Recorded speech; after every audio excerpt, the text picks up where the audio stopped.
What's up, guys? Welcome back to my channel. So I'm here today to talk about the first 2 episodes of The Housewives of Beverly Hills, Season 12. So let's jump right on into it. The first episode is going to be pretty quick. We're just going to go over some major points. It's mainly about what Dorit Kemsley went through. Her house got broken into. It was a huge harrowing event, and it's a big part of her storyline this season. But we open up with just kind of catching up with the girls. So we see that Sutton and Garcelle are still super close. They hit it off, and they're still really good friends. Rinna's talking to Erika about her drama with Sutton, about the charity event. So it relates to Sutton, while she was on Watch What Happens Live, the little after show. She talked about how Lisa Rinna, how Sutton paid for Lisa and Harry's tickets to go to Elton John's charity event. And Sutton was bringing it up in defense of Garcelle because during the season, Lisa Rinna got in Garcelle's ass for, not sending her a thank you text, not thanking her enough, even though she thanked her in person. So Sutton brought it up about how, well, I paid for Lisa and Harry to go to this charity event, and she never told me thank you. That kind of was a way to discredit Lisa's criticism of Garcelle. And Rinna, she's like, what the hell? So she's very bothered by Sutton, essentially accusing her of... Rinna's more upset at the allegation that Sutton paid for the ticket. She doesn't really give a fuck about the whole thank you thing, but it's like, I have been going to this charity for years. How dare you say you paid for my ticket? So that's where Lisa's at right now. I think with Lisa, this is going to be okay. Yeah. Don't come for me on national television with your bullshit. Sorry. Picked the wrong bitch. We see that Crystal and Sutton, who had beef last season, they're good now. Sutton's just having beef with everyone. She's been clocking in since last season, as we know. They're good now. Garcelle links up with Erika to work out, and Erika, she doubles down on how she treated Sutton. She's like, oh, well, Sutton, she talks a lot of shit. If she's gonna dish it, she has to know how to take it, etc., etc. So yeah, it's just kind of a quick little rundown of what everyone's doing before we go to the main course, the break-in itself. And so, right off the bat, a lot of people, before the season aired, they're speculating that, Dorit, she's obviously faking it for a storyline, blah, blah, blah, because for the past couple seasons, people have been kind of like, what is Dorit bringing? What is she giving, Because she's mainly known for, her fashions, her, her looks, but it's getting kind of old, kind of stale, if you will. I'm not gonna sit here and, allege that. I think it's kind of, dumb, but what I will say is that it's a good storyline, and obviously... it's kind of like a similar boat that Lisa Hochstein is on Miami. She was kind of getting to the point where it's like, okay, Lisa, you've been on for 3 seasons. It's, you have to start kind of bringing it. And she's getting kind of old. She was at the last seat at the reunion. So it was she wasn't getting old. But what I mean is her storyline was kind of getting old. But then we recently found out that she and Lenny are divorcing, and he has this new girlfriend, and so it's basically a built-in 2 more seasons for Lisa. 1 season of the divorce, the reaction, her kind of dealing with it, and the next season of her putting herself out there, continuing the divorce, drama, stuff like that. It's 2 built-in seasons. Same thing with Dorit with this thing. It's a built-in storyline, and I think that's also a big reason why people were it's kind of convenient, blah, blah, but that's dumb. That's very extreme. I'm not buying that, but what I will acknowledge is that on Watch What Happens Live after the premiere, Dorit kind of explained about how, because a lot of people were why isn't her alarm on? Because the perpetrators, broke in, they, broke glass to get into the house.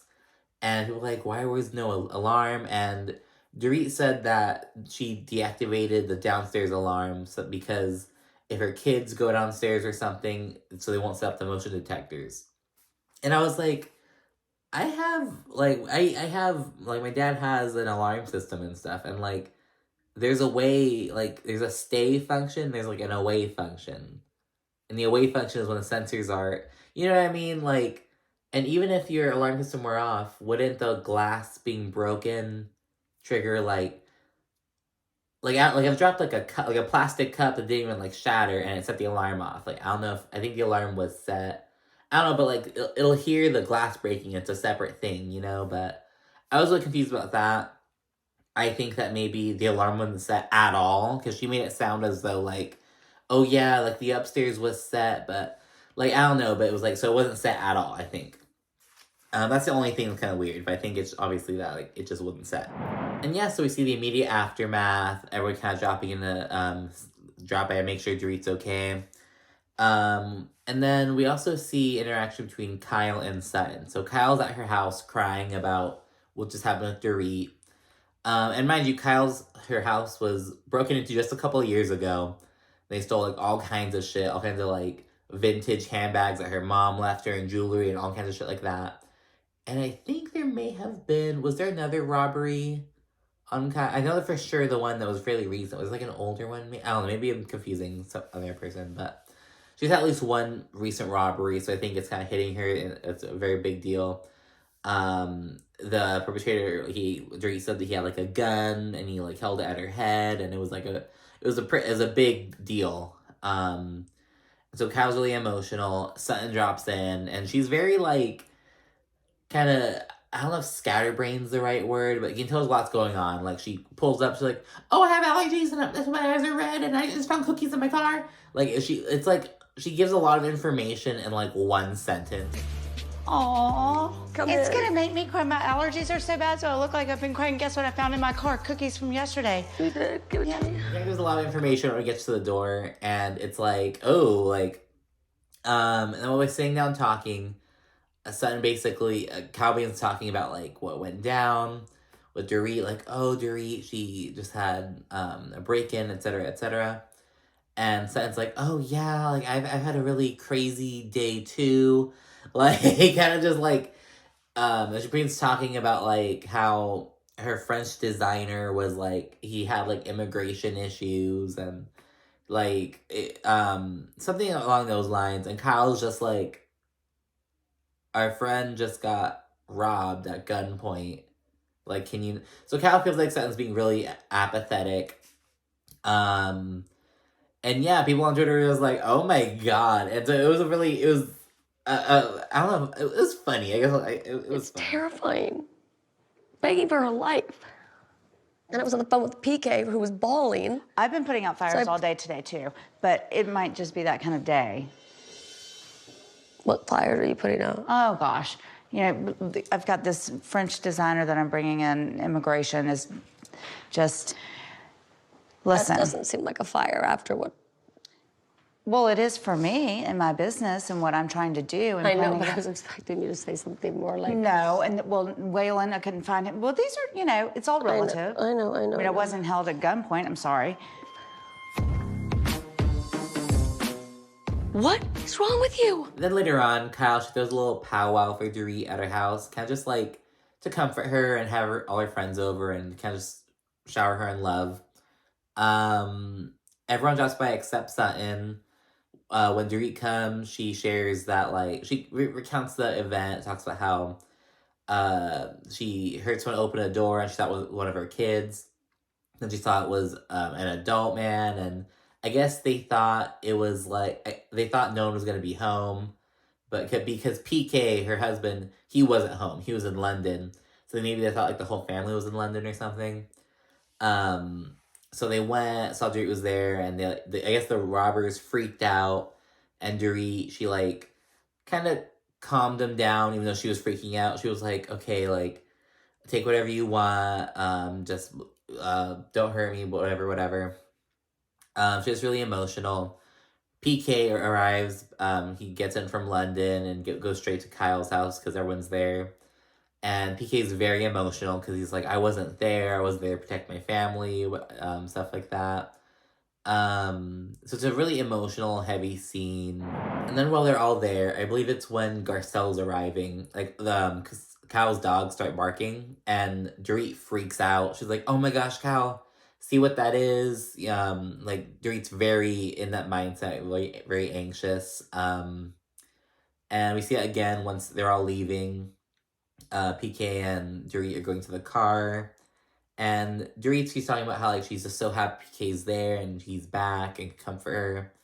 And PK realizes that he like can't find his phone or his earbuds, and he's like, "Oh, let me go back inside to check."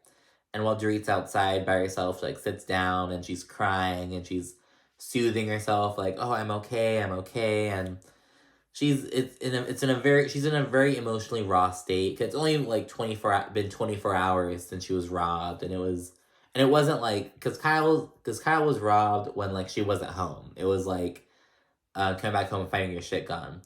Dorit was there, so it's a very scary, and that's it for episode 1. Again, I just want to kind of go over the major details, talk about the Dorit thing, and let's jump into episode 2. So in episode 2, we get the taglines finally. So here we go. Garcelle, I don't need the spotlight. I shine just fine. Good for her. Garcelle's quickly rose to like a fan favorite status. She was an actress, and she's the first housewife mentioned in the taglines actually. So it's okay. It's on it. Lisa, hi, I'm Karma, and yes, I'm a bitch. On brand, but I just want to note I am still waiting for Karma to bite Lisa Rinna in the ass with a takedown season. We are all waiting for Lisa Rinna takedown season, but accurate tagline, pretty good. Dorit, you can take all my things, and you won't have taken a thing that matters. So obviously referring to the robbery. Again, it's a major, I think it's her storyline, basically, for the season. Diana, the newbie. The only thing better than having it all is having even more. It's I don't know. We haven't met her yet at this point, so as a first impression, I was kind of like, but that's my opinion. Sutton, if you want a seat at my table, you best mind your manners. She's really diving into her Southern identity with this one. But again, she's clearly referring to her drama with Lisa. Crystal, they say talk is cheap, but in Beverly Hills, it can cost you. So she went the Kyle route and referenced the city in Beverly Hills in this town. So good on her. I was kind of confused about the whole in Beverly Hills talk can cost you, because I'm like, has Crystal even been in lawsuits like that? If it were I don't know, Erika, or that's not what Erika's lawsuit's about, but you know what I mean? If it was something more controversial, it'd make sense. But Erika, I have nothing to hide and nothing to lose, and that makes me dangerous. Very on brand. I think I'd probably make an argument for this. I think that might be the best tagline. And then we have Kyle. When you're the real deal, you don't have to pretend. Everyone was shocked that Kyle didn't include in Beverly Hills or in this town. But, she's changing it up. Good for Kyle. She's hearing the fans. Producers are probably like, girl, Crystal already said Beverly Hills. You have to come up with something else. But whatever. So we kick off with a check-in between Dorit and PK. We find out that the district attorney is super, he's gung-ho about getting the robbers. He says that the full force of the LAPD is on this shit, yada yada yada. We find out a bit more about Dorit's background, and I guess her emotional I guess training, if I could use that term. Because basically PK, he brings up how Dorit, she's really good at keeping calm in stressful situations, essentially. And Dorit proceeds to talk about how her father was a paratrooper in the Israeli army, and he kind of really worked to instill I won't say fearlessness, but kind of that same kind of idea. And she tells a story about how when she was a little girl, a bee flew into the house and she flipped out, and the dad was like, calm down, if you just calm down, it's not gonna hurt you. And then he calmly picked the bee up by its wings and put it right in front of her, and that killed her fear of bees, you know? She kind of talks a bit about her dad and how he kind of influenced her in that way. So it's pretty cool to see. And they also bring up about how they need to move forward and basically not dwell in it and not let themselves stay in like that negative space, because if they do, the robbers win. So, and I agree with that. I felt good about that statement. I think PK said it. Then we have a little scene that bounces back between Lisa and Kyle meeting up for lunch, and Crystal and Sutton meeting up at like a little bakery kind of thing. And they're basically at the root of it, they're talking about all the drama Sutton has with everyone. Because Sutton's coming into the season with mad beef. So she's coming into the season with drama with Lisa and Erika, like separate drama with these two major castmates. And in the first episode, she kind of rubbed Kyle the wrong way because of how she responded to Dorit. So right off the bat, Sutton's like in everyone, like who would have known? Like, I think someone back when Orange County was airing, someone pointed out about like, who would have guessed that that these neurotic white women would have like, because talking about Sutton and Shannon, because like they've really stolen the fan base's hearts recently. So and it's true, honestly. Going to the drama, Sutton and Erika shit, it's old shit, relates back to last season, and it's essentially on how Sutton reacted to Erika's legal situation, because Erika's in deep legal bullshit, and Sutton, essentially how she like responded to it didn't rub Erika the right way. And with Lisa, again, it relates to the Elton John charity thing. It's about how Lisa feels like, oh, I don't know why Sutton's saying she paid for my ticket, because she did not pay for my ticket. Sutton says she adores Lisa. She wouldn't wish her any ill will. And a little bit later, Lisa also reveals that Harry, her husband, he texted Sutton, and he was something along the lines of like, Sutton, we've been going to this charity event for years. Please, I don't know what you're doing, but please stop it. And it's like, oh, I was like, where's Jennifer Aiden to call him a little bitch girl? Like, where's Jennifer? But I just thought that was funny. I was like, why is Harry Hamlin? Because Harry's like never around. He's never even at fucking function. So it's like, why is Harry texting Sutton? Then next scene, we jump right into prepping for Harry Hamlin's party, because he's turning 70 years old. So Lisa's throwing him a party.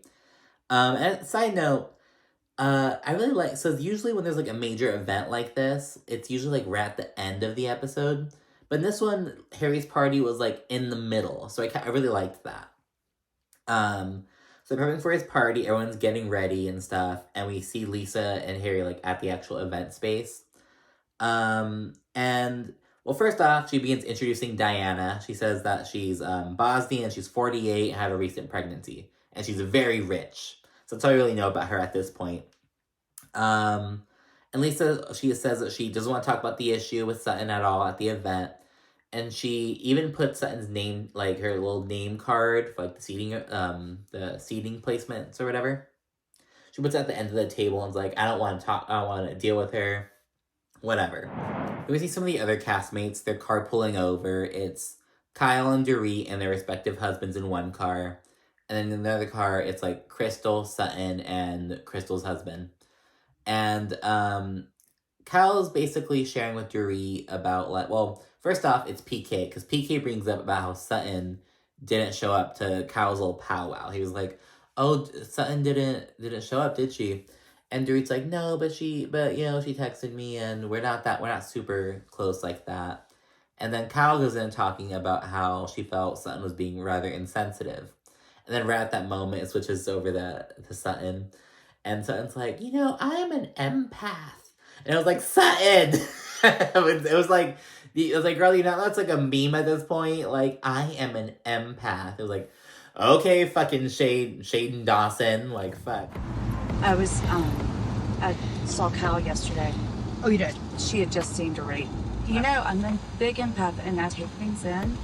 I feel it for her almost. But, anyway, Sutton, Kyle brings that up because I guess, again, the whole thing about Sutton being like, oh, basically, not taking Dorit's situation as seriously as she should have.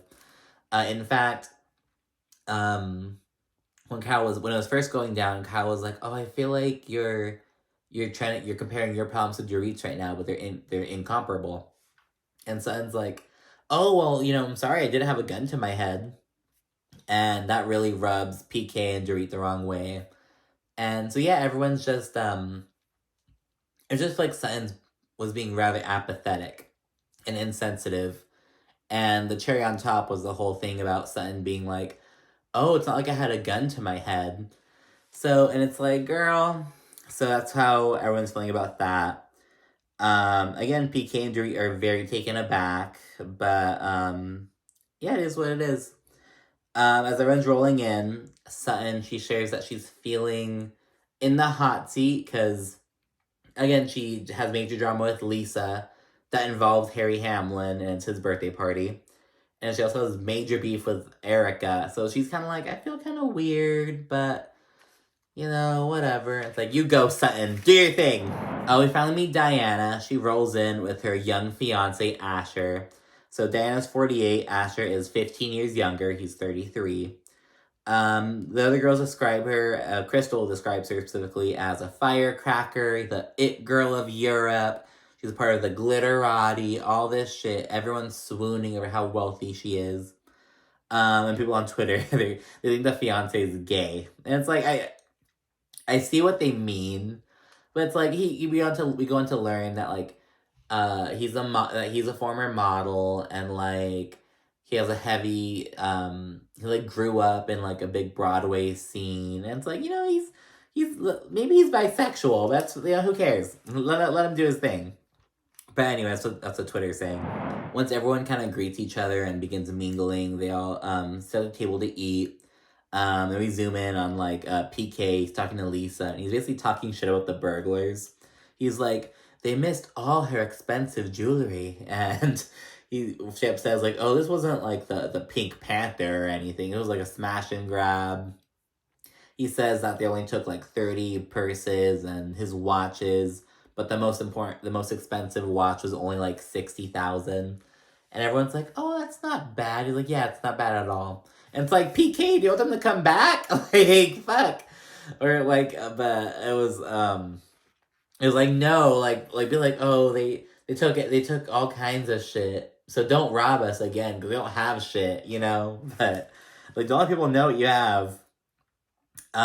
Thinking of what they have, the girls are all spooning over Diana's her Cartier rings. She has a bunch of those little Jaguar rings, and it lists the price. I don't remember. It was like, I think it was like, oh, the range is like 80,000 to 200,000 per ring. She's wearing like 5 or 4. And yeah, swooning over her wealth. Diana describes herself as like a nouveau riche. She's like, oh, like when you grow up poor and come into money, you're just like, spend it. So it's kind of her vibe. Then before we kind of segue over, Lisa toasts Harry. And while she's toasting him, she straight up says like, oh, you're the best thing to happen since sliced bread. And I was just like, I've never heard someone actually like say that phrase. Like I've like read it and stuff, but I've never like heard someone say it, especially in a legitimate birthday toast. I was like, okay, whatever. I want to toast you, I want to celebrate you, and I want you to know that I think you're the greatest thing that has ever happened since sliced bread. Yay! Then the husbands and wives, they split up. So like the husbands go to one table and just kind of bullshit and just talk, and then the wives are just left at their own place.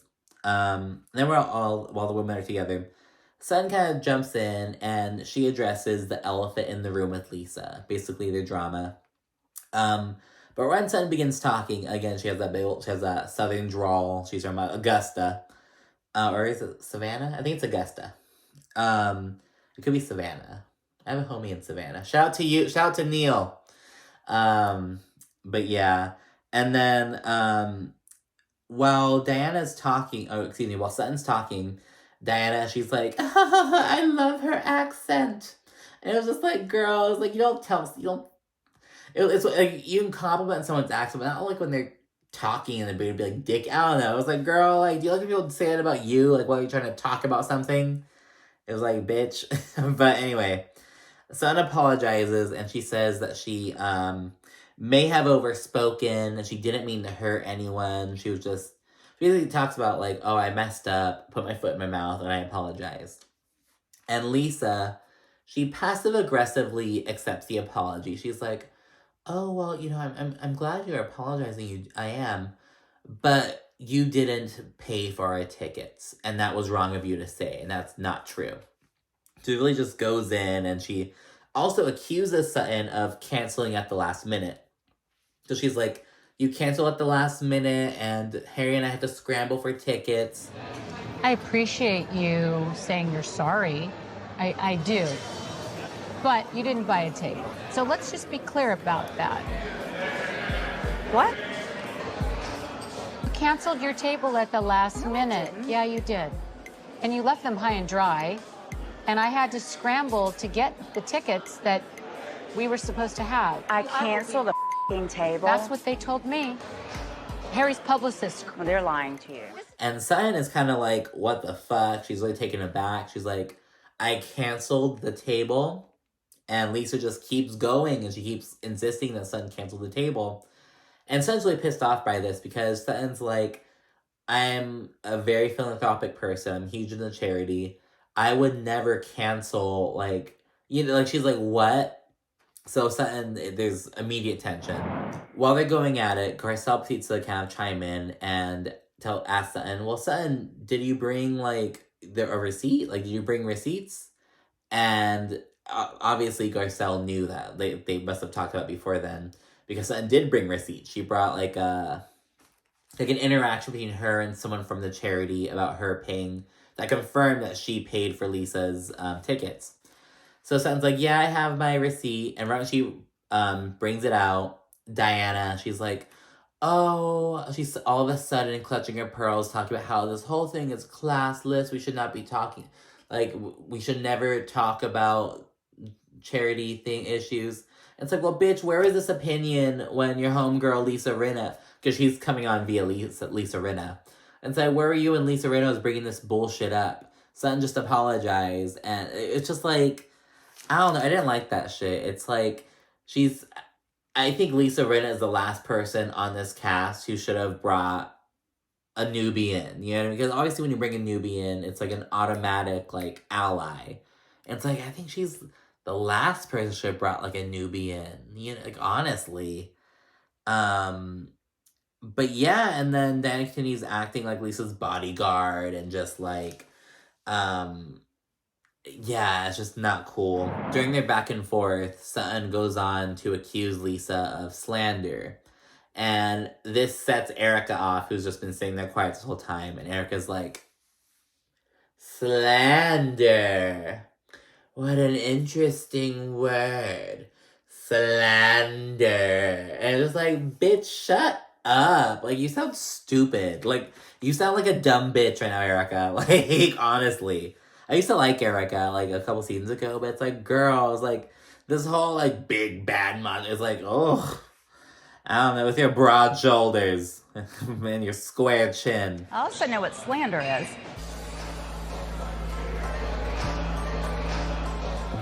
Ooh. And I did not cancel a table.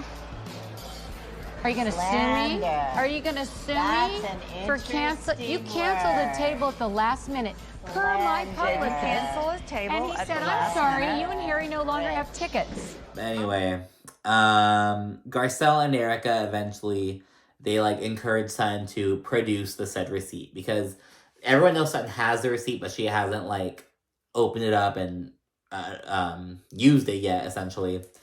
Erika and Garcelle, they're both, Garcelle's doing it, like, encouragingly. Erika's doing it heavy a bitch. Garcelle's like, oh, if you have it, like, do it. Now's your time. Like, you have the receipt. Show it. Prove yourself.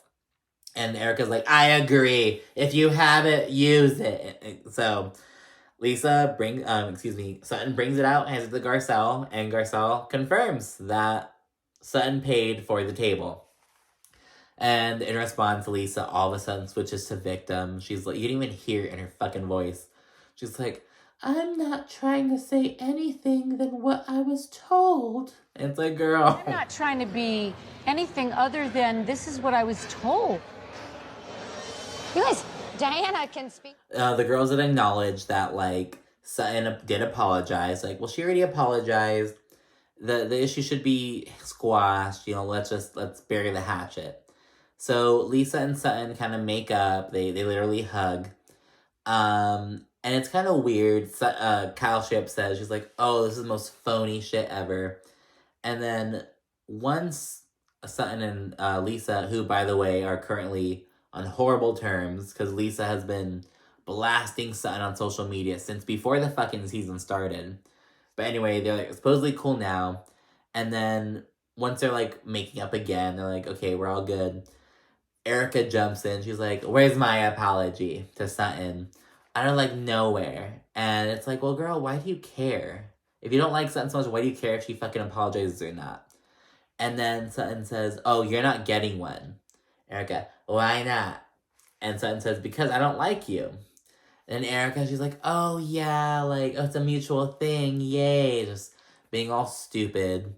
And then Erika's like, go fuck yourself. And then Sutton hits right back, you go fuck yourself. And it's like, oh! And it's like, you expect like that vitriol from Erika, but Sutton hasn't really, like, gotten dirty like that. It's like, okay, so, like, I would love to see it. And so everyone's kind of like, oh my gosh.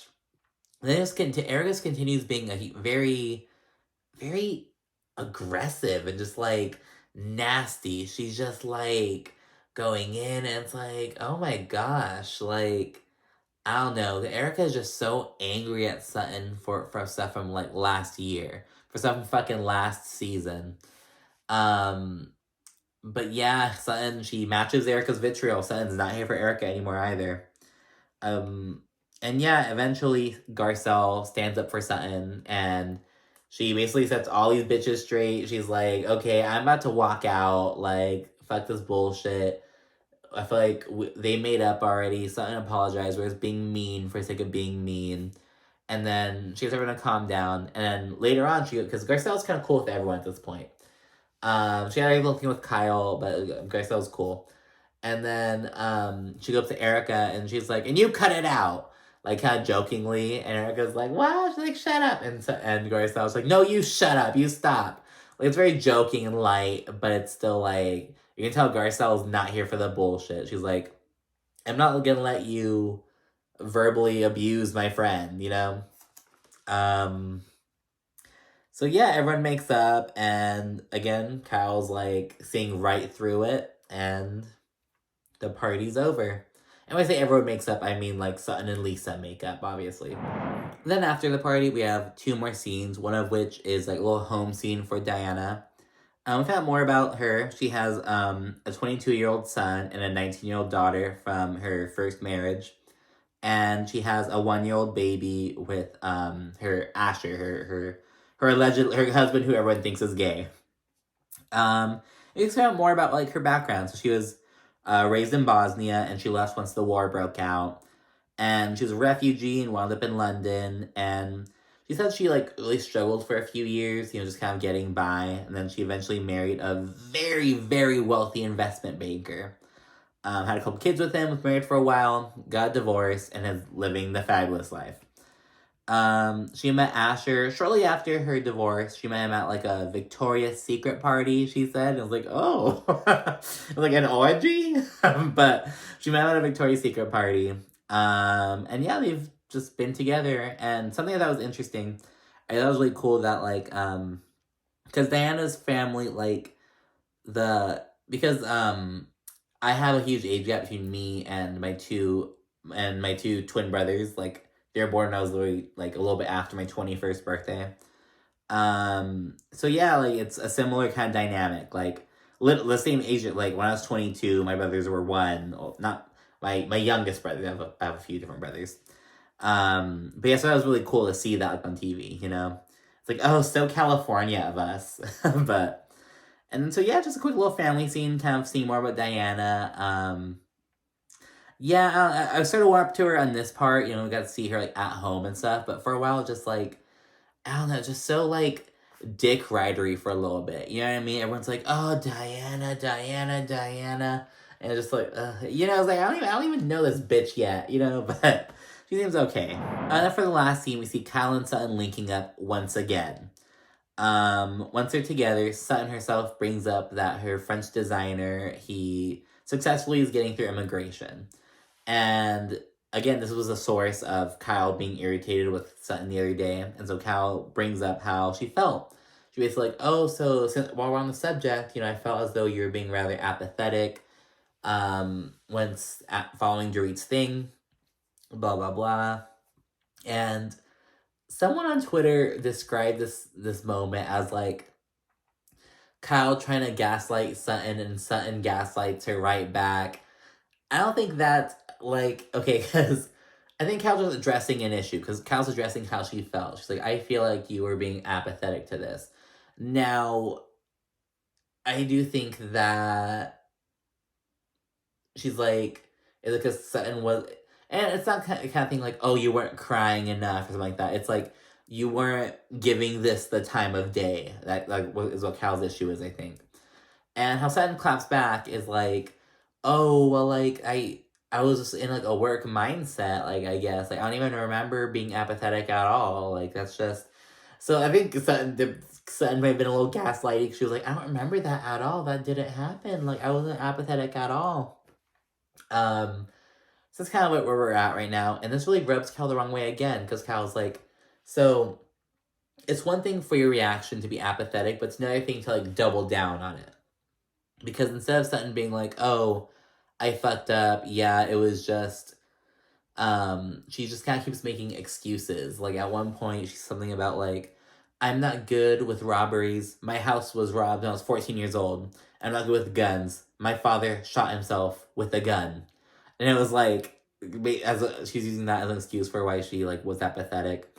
And then it's like, it puts Cal in kind of a situation, because Cal's like, okay, this isn't what I want, like, your reaction was your reaction, but I had to say how I felt.